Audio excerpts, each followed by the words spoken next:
Without further ado, ladies and gentlemen, it is time for the segment from PWT Live Show, so nice that it became its own show, live every Thursday night, and it is called Dave Meltzer's Dumb Moment of the Week.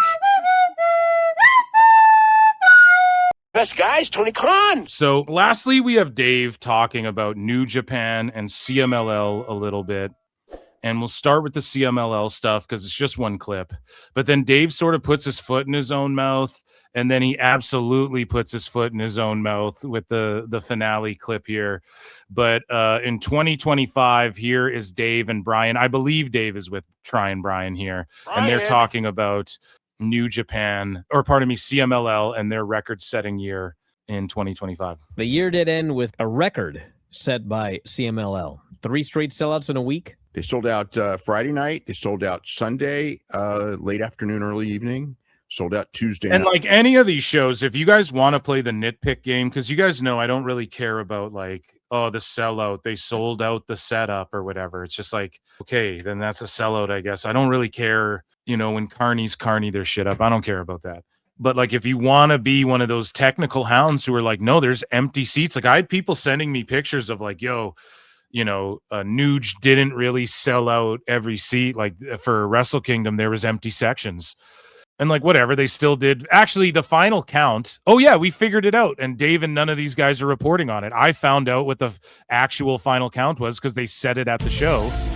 I think they said it was like 47,900 and something on the broadcast.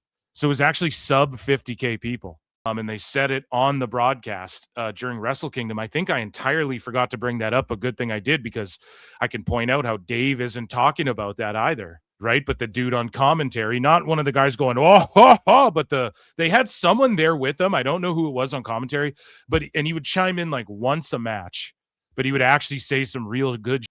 And he said like 47,900 or 46,900, whatever it was. So maybe someone can sleuth that number out for me while we play this clip.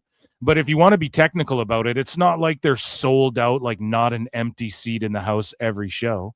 But still, congrats to CMLL. They're hot right now. Good for them. You know, Bad Bunny showing up and wearing Mystico mat. Awesome. Good for them. I won't on that or diminish it at all.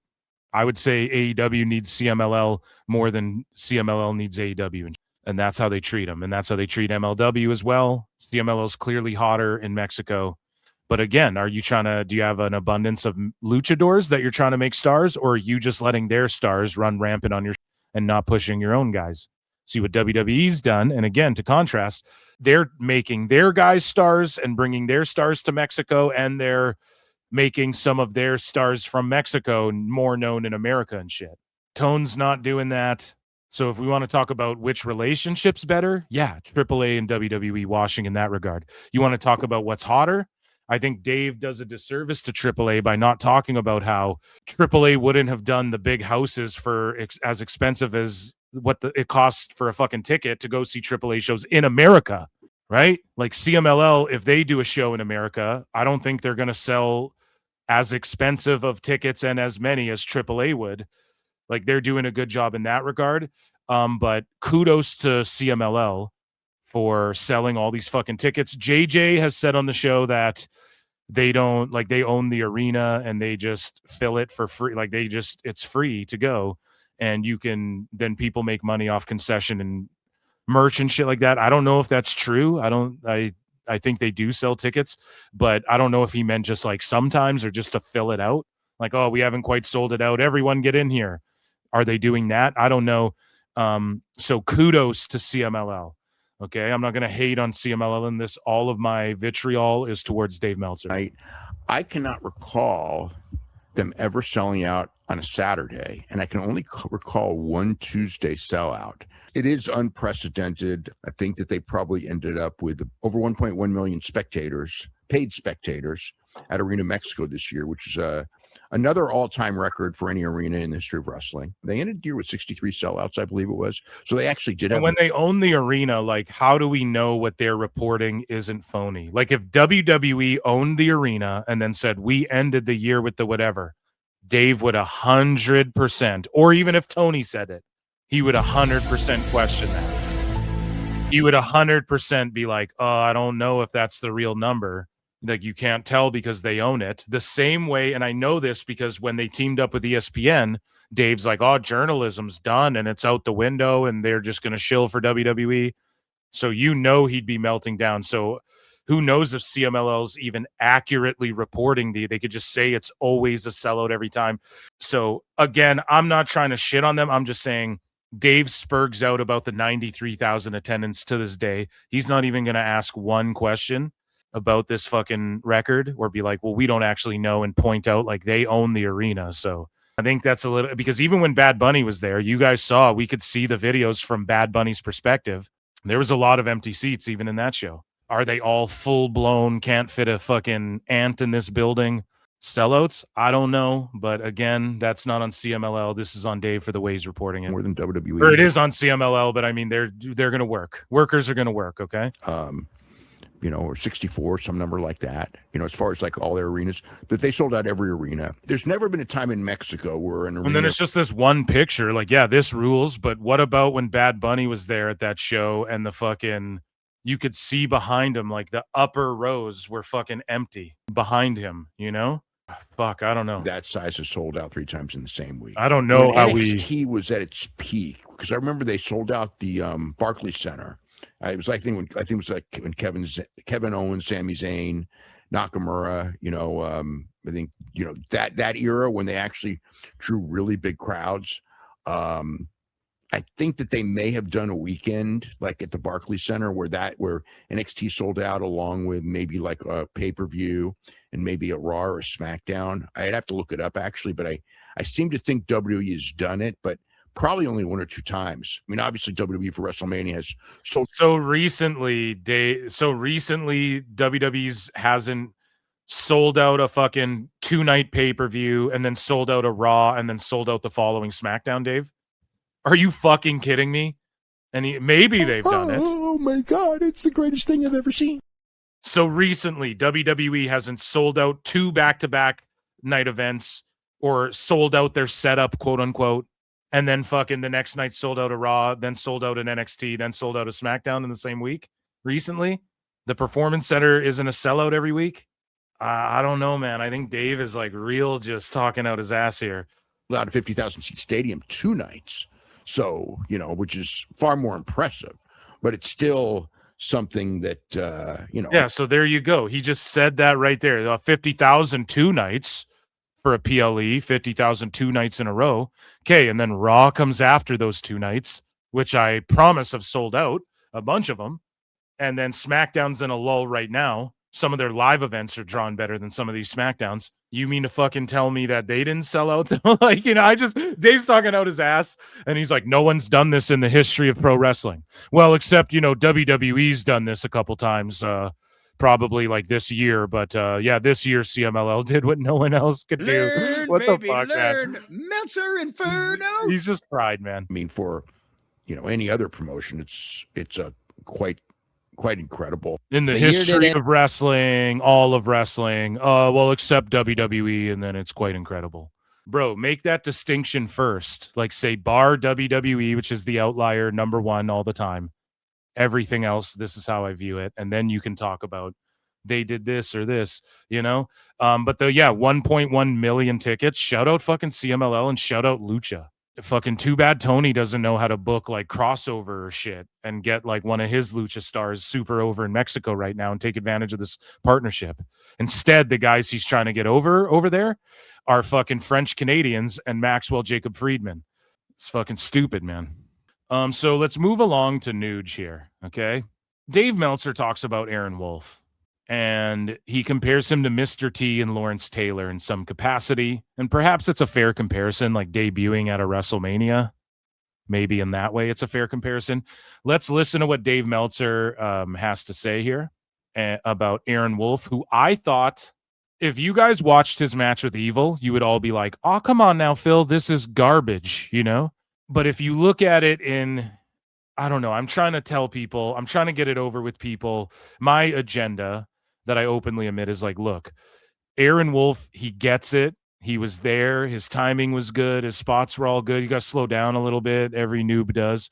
He's a legit Olympic gold medalist. They put the title on him. He's like a fucking, they're doing, they want him to be like, this could be their Goldberg type guy. And in the match, the reason you guys would say it's shit is not because like the wrestling wasn't good or the crowd wasn't there or anything. It's just because House of Torture, literally, they threw powder in his eyes, interfered, took the buckle off. But some of you guys might love that. They did every cheat they could do in the book to beat this guy, and he overcame, beat a former world champion, and won the open neverweight title. It actually ruled. I think it ruled, personally. And they just really were like, we're going to push this guy, like, we're going to smash him over your head first thing. And his strikes looked good and shit. When he was doing strike exchanges, like, he was on point. I thought Aaron Wolf looked good. To be in a match, your first match, you have to do the powder spot, the selling of the turnbuckle, of the exposed buckle. The fucking guy interferes on you when you're hitting the rope. The ref's distracted. His timing, his spots, everywhere he needed to be, he was where he needed to be without making it look too obvious and shit. Like, he was right there for all this. And so I give Aaron Wolf hats off to him, and for pulling it off at the level he did. He's no Logan Paul, right? But even Logan Paul's first match or two was a little rough. He pulled it off, but like his first match was kind of rough. His first couple appearances in WWE were kind of rough, but he just got it right away. Aaron Wolf, it's like, for doing all of the schmazes that there are to do in wrestling. I can't remember. Did they throw a fireball at his ass? They might have. You know what I mean? They did every schmaz there is to do in fucking wrestling. Every gimmicky, we're going to distract this guy in wrestling. And in his first ever match, and he sold it all well. He was there for it all when he needed to be. You know, I mean, I can't applaud it enough. 5 stars. You know? It's not, again, the greatest match of all time, but it was a solid debut. But Dave sort of gives some context as to like how they're trying to push this guy. He's saying they want him to be like the god, and he's going to carry New Japan for the next however long. Meanwhile, he doesn't put Tsuji over, really. And Tsuji's the guy who's carrying New Japan right now for the next little while, and who's getting people re-interested in it and making people mark out about the title. And what is his vocation right now? Fuck AEW. So that's why Dave won't put that guy over. Here we go. We had the Evil Aaron Wolf match, and the story was that Evil told him, if I beat you, you've got to shave your head and wear the black tights and black boots. So he comes out with a shaved head and wears black tights. So Aaron, before the match, shaved his own head, and he takes off the deal. He's got the Young Lions outfit on. It was not flattering. He does not have for a world-class athlete, you know, it's like he has a terrible physique. It's because guys who look like that will fuck you up, okay? Tyson Fury, Aaron Wolf, okay? Yes, these big jacked monsters, and like, let's face it, man, a bunch of people were doing roids. And back in those fucking Russian days where these machines and these Mark Kerr guys and shit, they were on the juice. I'm not saying Kurt Angle was, but I'm kind of saying Kurt Angle could have been.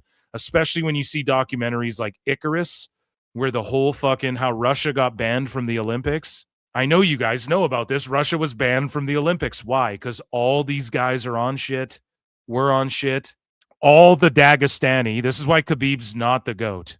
Or maybe he still is, because like everyone in MMA was on shit for the longest time. But that whole Khabib Nurmagomedov team in MMA is on shit. They've all been busted. They've all been busted on shit. And I bet if you drug test Aaron Wolf, he became world champion, not on shit, because look at his physique. And guys who look like that will fuck you up. Look at the bloodline. Look up Jacob Fatu. That guy will fuck you up, dude. Okay, so fuck it. You know what I mean? If he'll fuck you up. And he showed the ultimate respect to pro wrestling by not being a fucking mark for himself and coming out in some gear. Hey, it's my first match, and I'm doing the Logan Paul thing, where I've got gear and an entrance and a Pokemon card and my glasses. But, you know, like he's a shooter and he's a star. And I mean, you know, it's like the people were totally behind him, and they worked the match to get the people even more behind him. And the match worked. And chat's calling it out. Eddie Kingston. Where's the fucking, right? That guy looks like, at least Aaron Wolf looks like he works out. There's guys who look like that who work out. Eddie Kingston doesn't even look like he works out. You know what I'm saying? So you don't hear that shit. You just hear Dave like, oh, him and Mox. This is a fucking 4-star match, him and Joe. Wolf gets his big win, and man, this place went nuts when this guy. It was for the never open weight title. He won the belt. Like he's got buys and shit, dude. Look at him. Like he's a fucking guy who can lift some weight. Okay, he'll throw a big ass dude over his head. He did it in the Olympics. And, yeah, they went crazy. The one thing I will say is, I thought the execution of everything he did looked good. I thought his selling, especially like taking corners and stuff like that, I thought he looked really green. Oh yeah, and that's just like you got to learn that over time, right? It's just you learn that over time. It's just the in between. What do you do and why? Because Aaron Wolf is a guy who has judo flipped someone, dislocated his finger. The adrenaline's going. You ignore it till you're done competing. So that's why it's tough for some MMA and that's why Ken Shamrock deserves more credit because he could really pro wrestle, and it's hard for some of the people who cross over because they're trained to like in between moves. It's selling sells. And it's just a matter of like when you're fighting in combat, you're training yourself not to sell, whether it's grappling or whatever, So, and for him, it's just he'll get that as time goes on. The main thing was he was gasping for air by the end because he's just like excited and he doesn't know how to pace himself really yet. And man, just pacing. Brian's got a good assessment. He's just got to slow it down a bit. And he was real nervous. You could tell when he came out to the ring and he was standing and he was kind of like looking around the building and he looked so fucking nervous. And he was just huffing and puffing, so to speak. And but he made it. I've never seen a guy with so much pressure on him, which is another thing. Maybe that may also be why he got tired. It's like nobody's ever had so much pressure on them in their first match. I mean, except for maybe like Mr. T or Lawrence Taylor, or something like that. But they were not being counted. I think Ronda Rousey had a lot of pressure.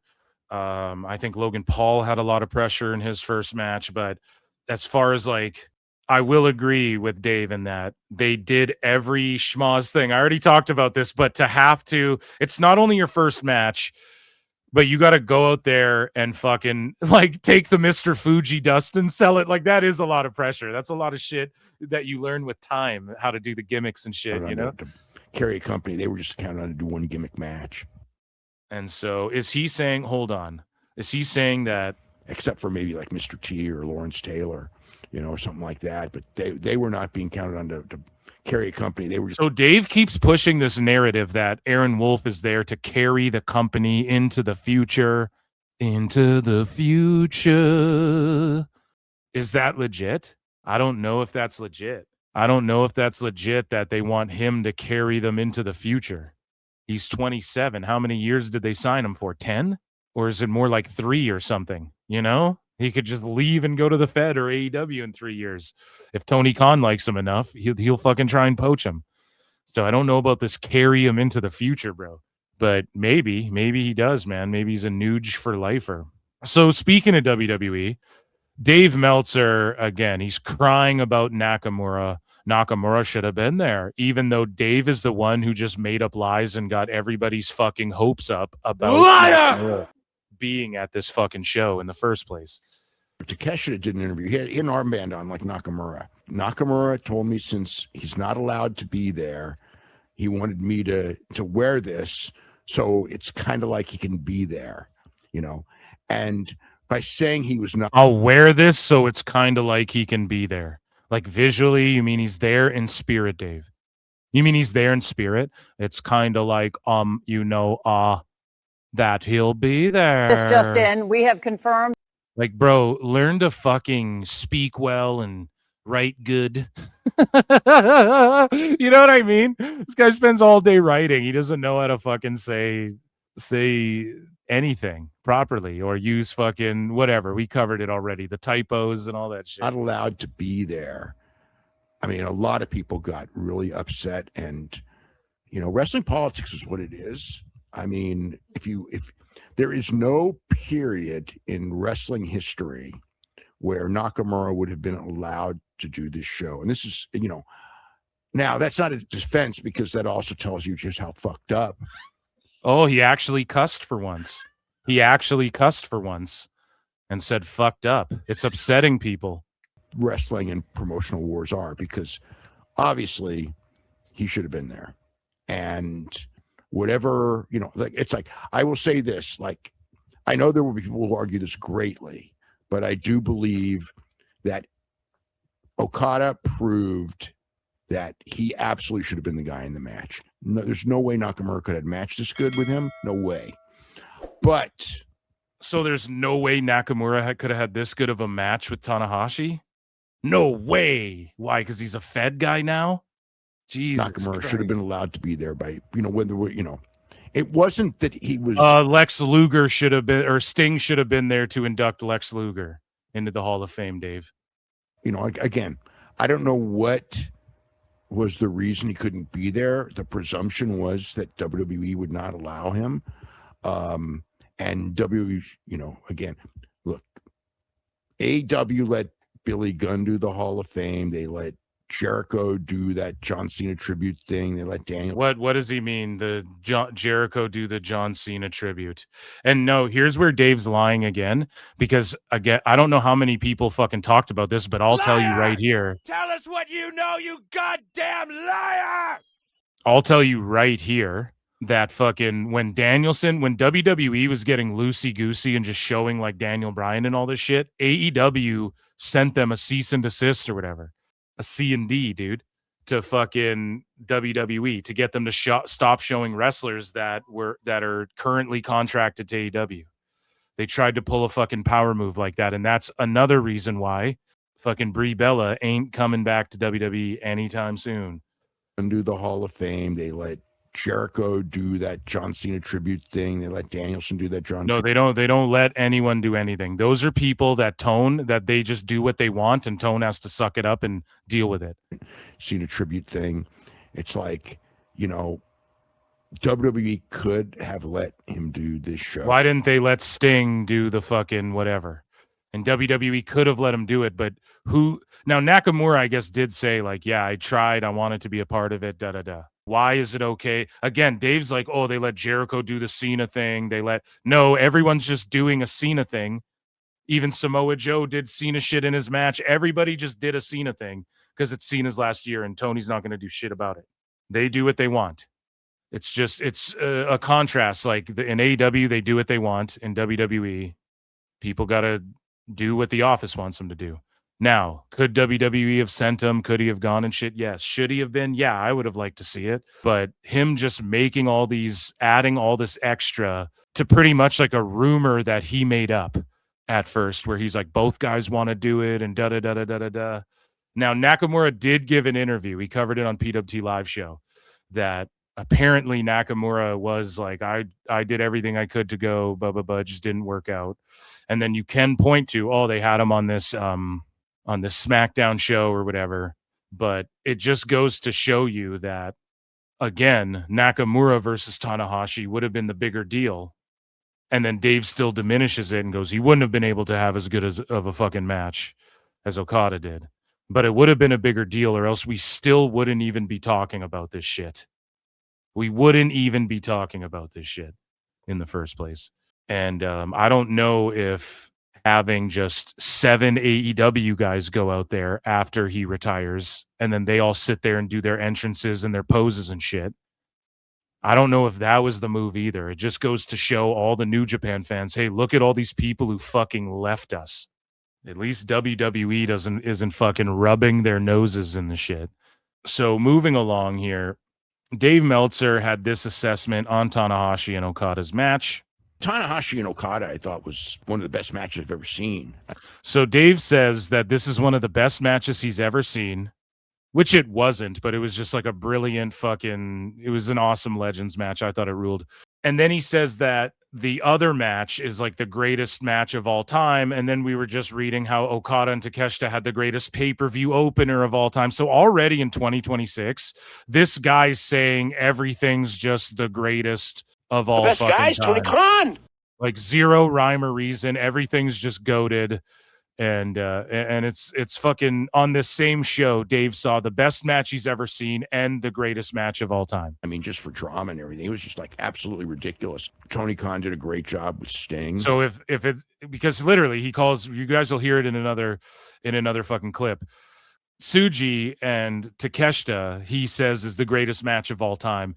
So Dave, you're sitting here saying one match is the best match you've ever seen, and then the other one's the greatest of all time, but they're both on the same card. How is that even possible? So which one was better? You know, it doesn't even make sense, because that one would be the greatest match you've ever seen, whichever one you think is better, whatever, you know? And then again, he has to make it about Tony Khan. He did a great job with Sting. No, he didn't. I disagree. I fucking agree, man. Sting's retirement was like mid as fuck. It's more remembered for Darby doing one of his many dumb stunts. I don't even remember which one. Is that the one where Darby jumped off the ladder through the glass? Because again, you don't remember it for anything else. And Tony sold 15,000 tickets or whatever, and he was selling them for fucking $1 before the show started, last minute, to get people in, which is fine. And there were celebrities there, and people wanted to see Sting's last match and his sons and all that shit. That stuff was all good. But as far as like, I don't remember any of his run. It just, I don't know. People glaze Sting's retirement way too much, I think. Tony Khan did a great job with Sting.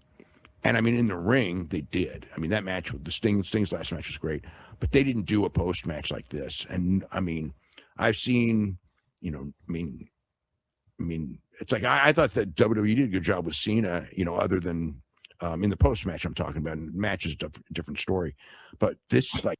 So is the match is a difference? They did a headlock, Brian. That's not allowed. It just like blew it away. Some of it was. It was the exact same. So I broke this down. I put out a tweet. A bunch of people interacted with it. It was the exact same. Tanahashi didn't give a speech. He was bawling his eyes out and said like a second worth of dialogue while he's crying.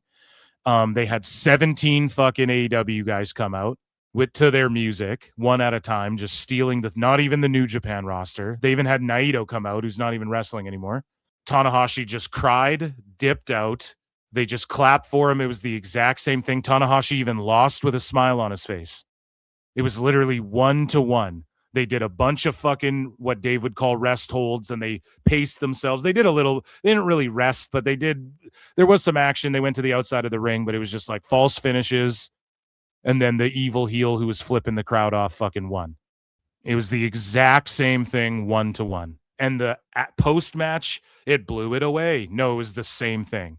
You were just clapping like a little baby watching Miss Rachel while looking at Osprey and all your faves come out, and Shibata and all the 5-star fucking merchants come out. Tanahashi's personality and everything, and it's like it's so obvious that Tanahashi is like one of the greatest wrestlers of all time. You know, I mean, in ways that, you know, in so many different ways. I mean, importance, you know, you take Tanahashi out of New Japan. Of all time in Japan. Who even knows if the company survives? Certainly doesn't flourish. I mean, there's not of all time in general, of all time in Japan. You know, he had just an incredible charisma, incredible in-ring work rate, incredible mind. Work rate, bro. I mean, he went out there and this guy cannot move. And he had like an absolutely incredible match. And granted, you know, he had Okada in there with him, and he wouldn't have been able to do it with almost anyone just because of, you know, the nature. So Dave is sitting here going, this guy's the greatest ever, and he can barely move, and he had such a great match, and compared to anyone, he's the GOAT, but he needs someone else who's one of the greatest in New Japan of all time to have this match, or he couldn't have had this match. Well, the greatest of all times can have a match with a fucking broomstick, buddy. Okay? That's why you're just such a stupid idiot.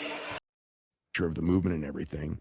And he could have won that match, and it wouldn't have been, I never thought he would win, but he could have won that match. It wouldn't have been the end of the world for him to win that match. I would have buried Okada so hard, dude. But, you know, he didn't.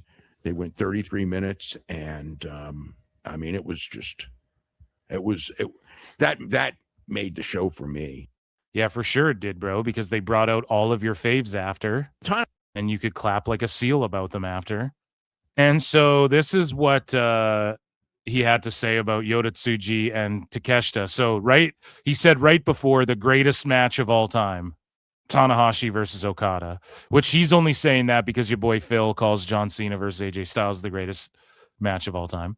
And so here's what he has to say about Tsuji and Takeshita. Tsuji facing Takeshita was a global title versus IWGP title match, winner takes all. If you're looking at, we're getting a guy over, he's winning the title. It would have been the main event had it not been for Tanahashi. He's a guy they want to be a new face of the company.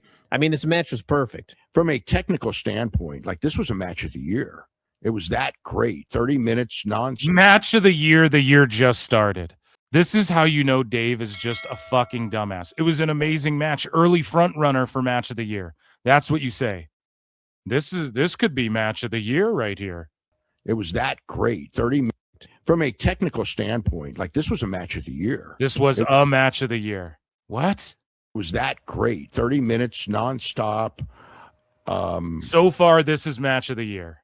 This was a match of the year, bro. It's 20. It just started. We're a week into the year. Creative. Tsuji did a lot of the Takeshita spots. Takeshita did the Gene Blaster.